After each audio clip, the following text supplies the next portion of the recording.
I want to talk to you about the secret of becoming mentally strong.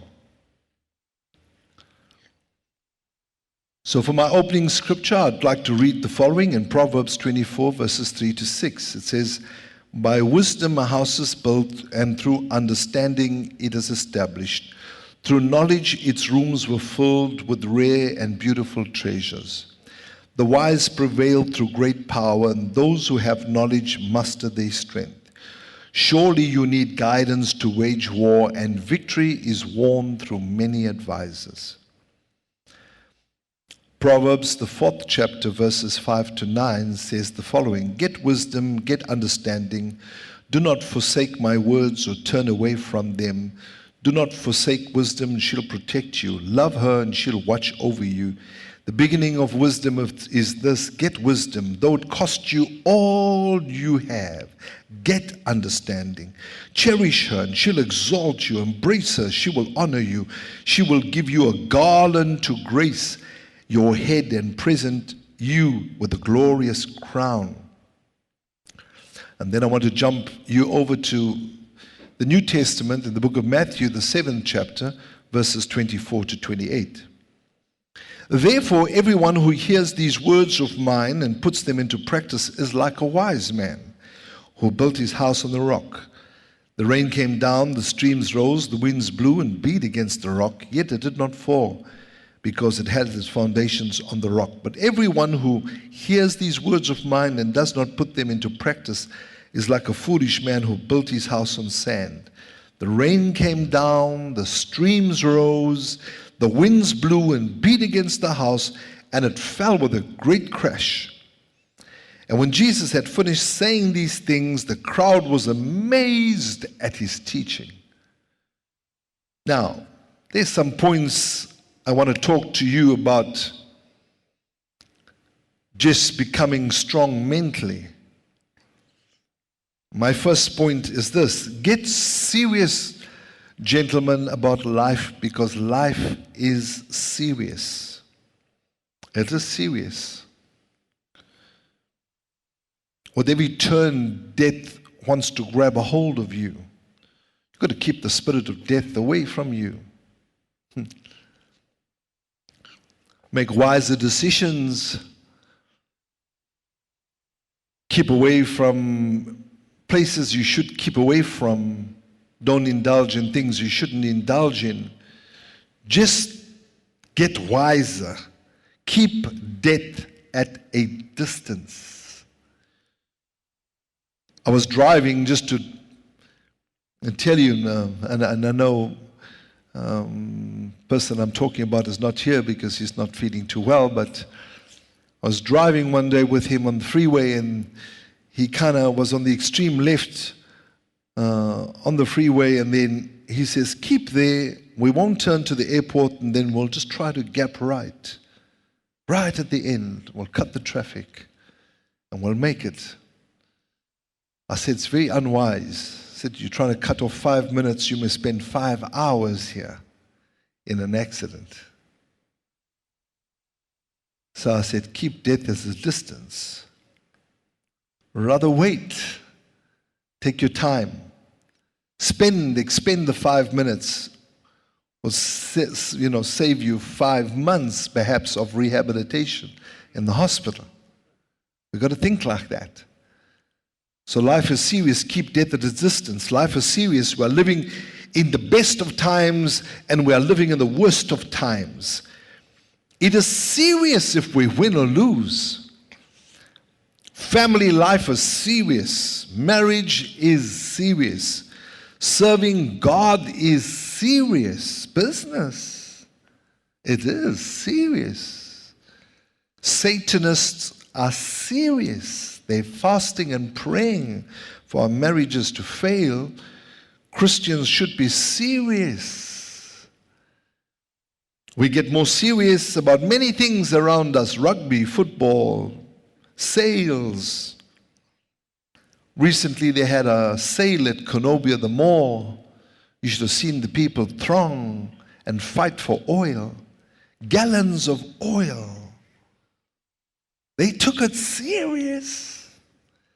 They were packing the trolleys right up high, and they were pushing it with ferocity to the cash point. And it's like they give you the look, don't get in my way. They were serious about saving some money. They were serious. If people can be serious about a sale, why can't we get serious about life? We should be serious about life.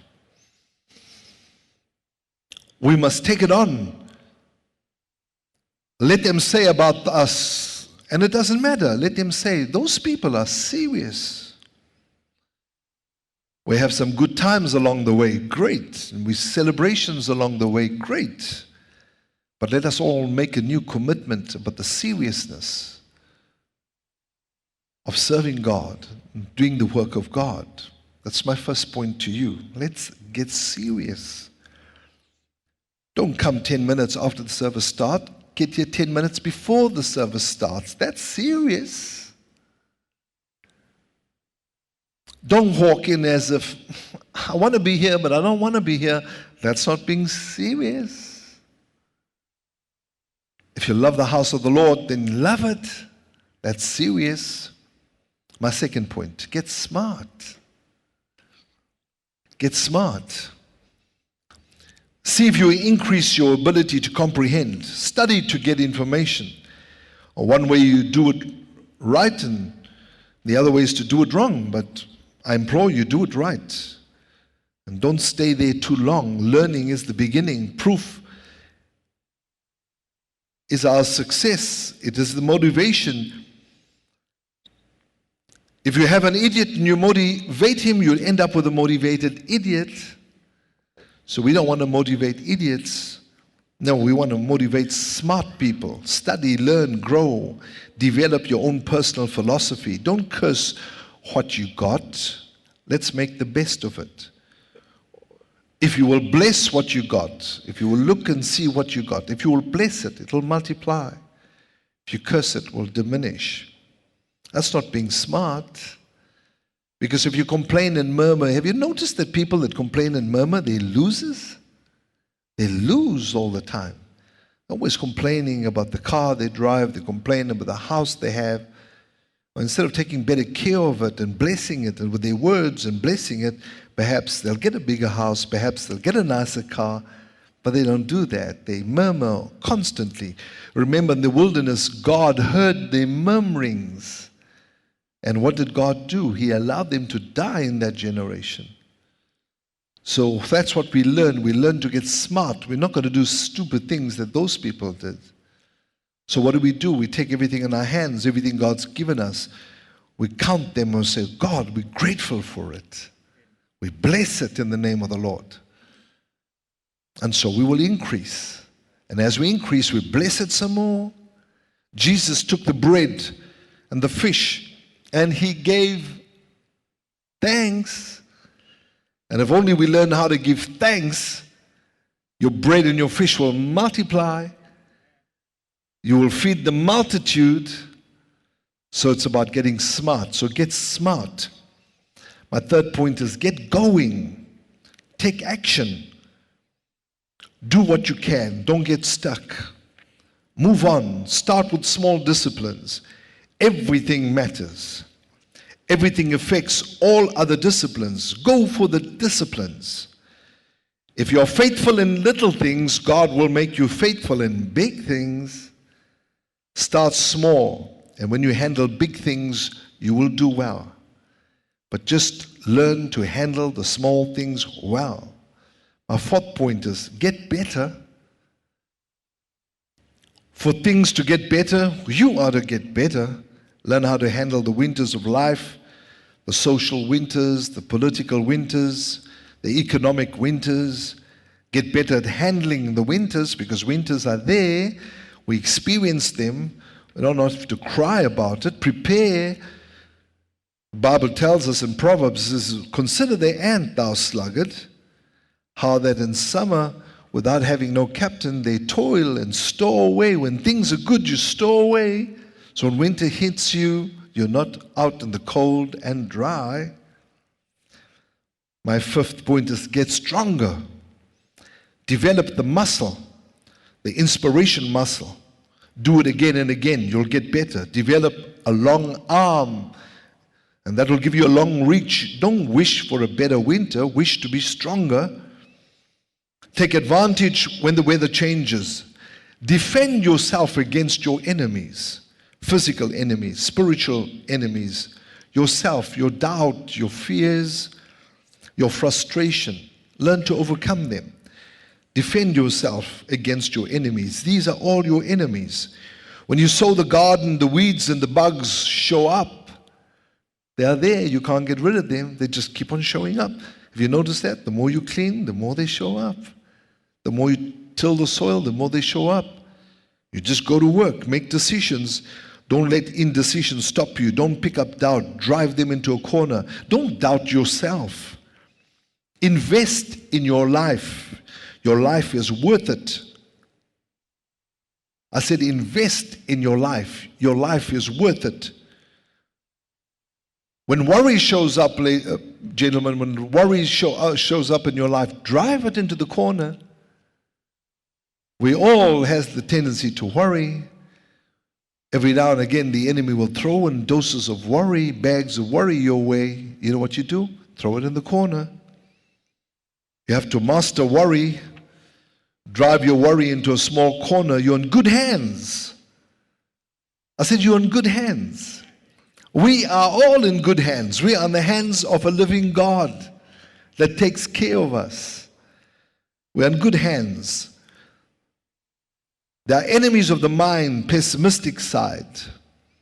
Nothing's more dangerous than that. Fight if you have to fight. The Bible says, fight the good fight of faith. Nourish what's valuable to you. Take the sword to your enemies. Do not cringe away from your enemies. Do not be afraid of your enemies. Face them. Whether it's doubt, whether it's fear, whatever it is. Take some courage from that. And my sixth point is, take your harvest. When you sow hilariously, cheerfully. You give. You plant seed. But when it comes to harvest time, take your harvest. It's yours. And I'm almost done. Enjoy it. Reap the harvest. My seventh point is, do not apologize when you've done well. Winners have no apology. Don't apologize when you've done well. When people celebrate you, don't apologize. Say thank you. If somebody compliments you and say, well done, say thank you. Oh, I love your suit, you dressed well. Thank you. Oh, I must commend you, you did well in the testimony. Thank you. Your boss comes around, compliments you. Don't shrug your mouth and pull your face and let that be the last thing he remembers. Say, why, thank you. I appreciate that.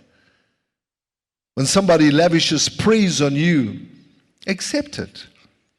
Because that will bring up your self-esteem. And when your self-esteem is up, then you can praise other people too, without being insecure. You notice that people that are insecure can't praise other people. They want to bring other people down so they look better.